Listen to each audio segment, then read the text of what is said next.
বিএনপির চেয়ারপারসন বেগম খালেদা জিয়া দীর্ঘ রাজনৈতিক অভিযাত্রায় জেল, জুলুম, চিকিৎসাহীনতা সহ্য করে আপোষহীন নেত্রীর তকমা অর্জন করেছেন। শহীদ রাষ্ট্রপতি জিয়াউর রহমানের মৃত্যুর পর দলের ভবিষ্যৎ নিয়ে অনিশ্চয়তা সৃষ্টি হলেও বেগম জিয়া তার নেতৃত্বে দলের শৃঙ্খলা বজায় রেখেছেন।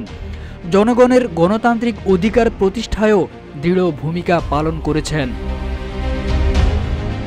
খালেদা জিয়া জেনে শুনেই আপোষহীন ছিলেন, এটা এরশাদ আমল থেকেই শুরু হয়েছে, যা এখনো প্রমাণিত।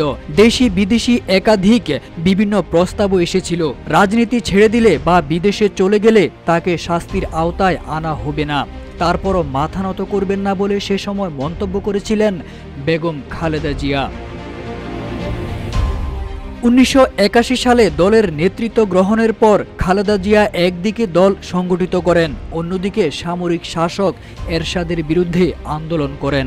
তার নেতৃত্বেই ১৯৯০ সালে পতন হয় এরশাদের স্বৈরশাসনের।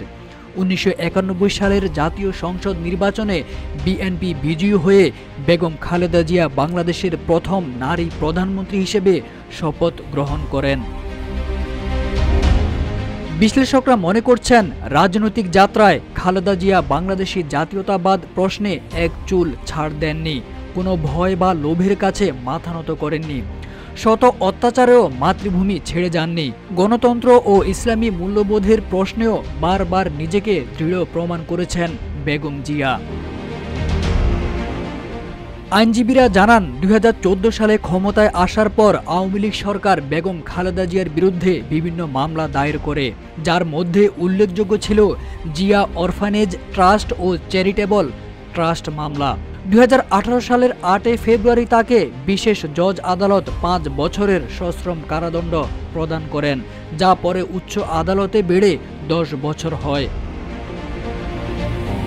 কোভিড মহামারী চলাকালীন ২০২১ সালের ২৫ মার্চ ৩ বছরের বেশি সময় কারাগারে থাকার পর নির্বাহী আদেশে হাসপাতাল থেকে বাসায় ফেরেন খালেদা জিয়া।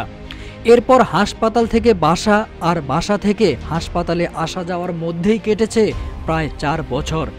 গত বছরের আগস্টে আওয়ামী সরকার পতন ও রাজনৈতিক পট পরিবর্তনের শুরুর দিনেই জাতির উদ্দেশ্যে দেওয়া ভাষণে খালেদা জিয়াকে মুক্তি দেওয়ার ঘোষণা দেন রাষ্ট্রপতি মোহাম্মদ শাহাবুদ্দিন।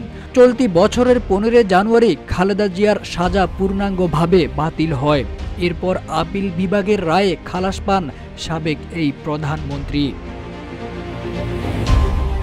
তারেক আজিজ খান, রূপালী বাংলাদেশ।